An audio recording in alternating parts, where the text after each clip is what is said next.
USAID, the aid wing of the US government, was everywhere. So I phoned their press office in Tel Aviv. USAID rarely allowed interviews, the press guy said. I told them about my British grandparents and all their good work. He agreed, but only if I stayed off politics, and invited me to their headquarters to meet Michael Harvey, the missions director. There we go. I was a bit nervous, as I wasn't used to interviewing people at the top. What figures are we talking about? In terms of the total level of funding? Yeah. Or annual funding?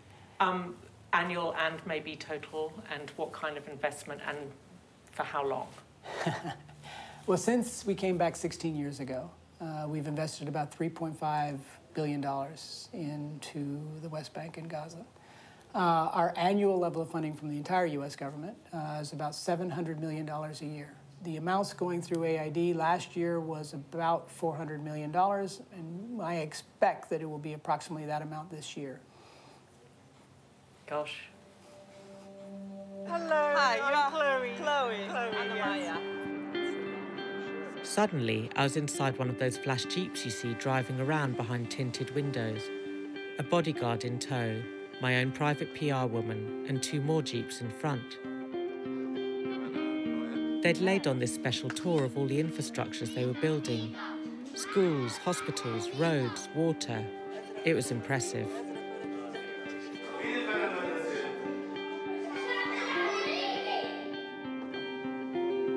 The project sign when you came in, right? You got the one which stated the name of the project and...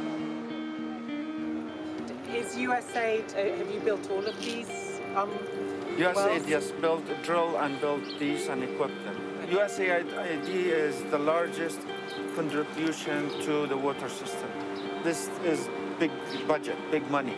I mean, you're talking about $40–50 million every single project. I got it. Their aid projects were bigger and flashier than everyone else's.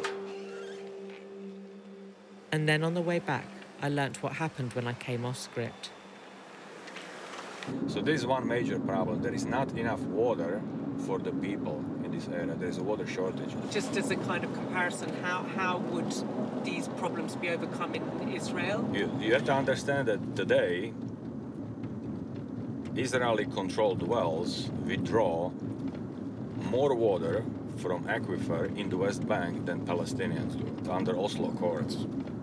Plus, Palestinians are not allowed by Israeli side to drill